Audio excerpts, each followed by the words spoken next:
নমস্কার, প্রত্যেককে স্বাগত জানাই ইনফরমার নেমো ইউটিউব চ্যানেলের নতুন একটি ভিডিওতে। বর্তমানে আপনারা প্রত্যেকেই জানেন যে 26,000 শিক্ষক এবং শিক্ষিকা বাতিল হয়েছে। সুপ্রিম কোর্টের রায়তে কিন্তু একসাথে 26,000 শিক্ষক শিক্ষিকা চাকরি হারিয়েছে। আর যারা চাকরি হারিয়েছেন তাদের মধ্যে অনেকেই মাধ্যমিক এবং উচ্চ মাধ্যমিক পরীক্ষার যে খাতা সেই খাতা দেখছিলেন, কিন্তু চাকরি হারিয়ে যাওয়ার পর তারা কিন্তু আর সেই খাতা দেখছে না। তাহলে মাধ্যমিক এবং উচ্চ মাধ্যমিকের যে ফল প্রকাশ সেটা সঠিক সময়ে করা যাবে তো? এটাই কিন্তু বর্তমানে একটা বড় প্রশ্নচিহ্ন। অর্থাৎ মাধ্যমিক এবং উচ্চ মাধ্যমিক পরীক্ষার ফল প্রকাশ কি পিছিয়ে যাবে? এছাড়াও যারা খাতা দেখছিলেন তাদের মধ্যে কিন্তু অনেকেই সব খাতা এখনও পর্যন্ত দেখে উঠতে পারেননি। তো বাকি যে সমস্ত খাতাগুলি রয়েছে বা যে সমস্ত খাতাগুলি দেখা হয়েছে সেই খাতাগুলি সঠিক সময়ে কিভাবে শিক্ষা দপ্তর উদ্ধার করবে বা কিভাবে ফল প্রকাশ করবে সেই নিয়ে একটি বড় আপডেট এসেছে। অবশ্যই ভিডিওটি শেষ পর্যন্ত দেখলেই বুঝতে পারবেন যে ফল প্রকাশ কখন হতে পারে, কিভাবে খাতা দেখা হবে, সমস্ত বিষয়টি আলোচনা করব। তো তার আগে অবশ্যই এই ভিডিওটিকে লাইক করুন এবং পরবর্তী আপডেটগুলি পেতে চ্যানেলটিকে সাবস্ক্রাইব করে পাশের বেল আইকনে অল প্রেস করে রাখুন। আপনারা অনস্ক্রিনে দেখতে পাচ্ছেন খাতা দেখছিলেন বাতিল শিক্ষকরাও, পিছিয়ে যাবে মাধ্যমিক এবং উচ্চ মাধ্যমিকের ফল প্রকাশ। কি বলা হয়েছে আমরা বিস্তারিত দেখে নেব এই আর্টিকেলেতে। তো দেখুন, বলা হচ্ছে যে 2016 সালের এসএসসির গোটা প্যানেল বাতিল হয়ে যাবার পর রীতিমতো জলে ডুবে যাওয়ার মতো অবস্থা তৈরি হয়েছে প্রত্যেকটি স্কুলের শিক্ষক এবং প্রধান শিক্ষকদের। কারণ রাতারাতি বদলে গিয়েছে রাজ্যের শিক্ষা ব্যবস্থার চিত্র এবং বিভিন্ন স্কুলের প্রধান শিক্ষকরা চিন্তায় পড়েছে যে এটা ভেবে যে সমস্ত শিক্ষকরা চাকরি হারিয়েছেন সেই সমস্ত বিষয়ে পরের দিন কিভাবে স্কুলেতে পঠন পাঠন হবে। অর্থাৎ অনেকেই চাকরি হারিয়েছে, এক একটা স্কুলে কিন্তু অনেকজন একসাথে চাকরি হারিয়েছে। তো কিভাবে ক্লাস করানো হবে সেই নিয়ে কিন্তু একটা প্রশ্ন উঠেছে। আর এরই মধ্যে আরও একটা গুরুত্বপূর্ণ প্রশ্ন কিন্তু ধরা দিয়েছে সকলের সামনে, সেটা হচ্ছে মাধ্যমিক এবং উচ্চ মাধ্যমিক পরীক্ষার যে উত্তরপত্র সেটা মূল্যায়নের দায়িত্ব কিন্তু অনেকেই নিয়েছিলেন। তো এবার সেই দায়িত্ব কারা নেবেন?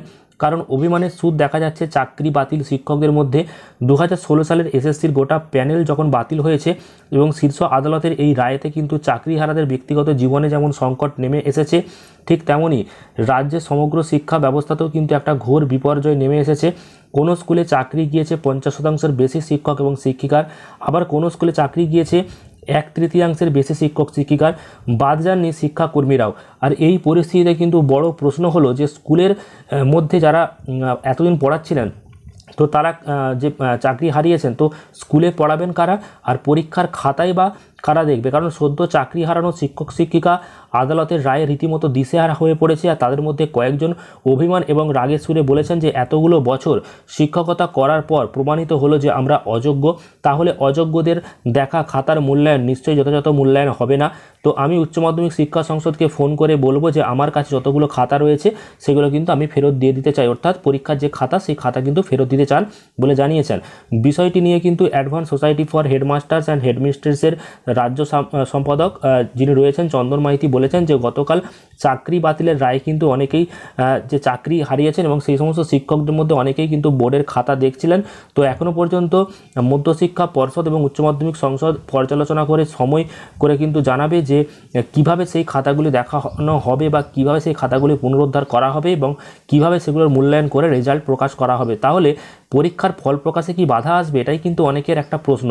কারণ শিক্ষক মহলের একাংশের মন্তব্য যে যারা বোর্ডের খাতা দেখছিলেন তারা কিন্তু বর্তমানের খাতা দেখছে না এবং কয়েকদিনের মধ্যেই কিন্তু মূল্যায়নের সমস্ত কাজ শেষ করে কিন্তু রেজাল্টের কাজ শুরু করতে হবে।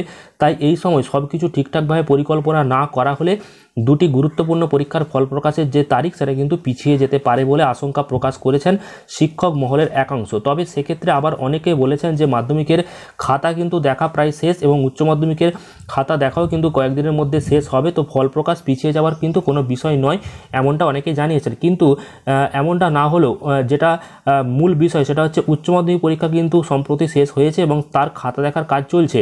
তো অর্ধেক খাতা হয়তো দেখা হয়েছে, বাকি কিন্তু দেখা হচ্ছে না বা তারা দেখছে না। তো সেই সমস্ত খাতাগুলি পুনরুদ্ধার করে কারা দেখবে, কিভাবে রেজাল্ট প্রকাশ করবে সঠিক সময়ে, সেটা কিন্তু একটা বড় প্রশ্নচিহ্নের মধ্যে দাঁড়াচ্ছে।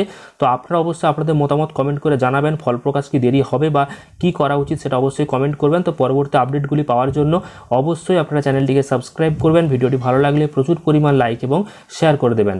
ধন্যবাদ।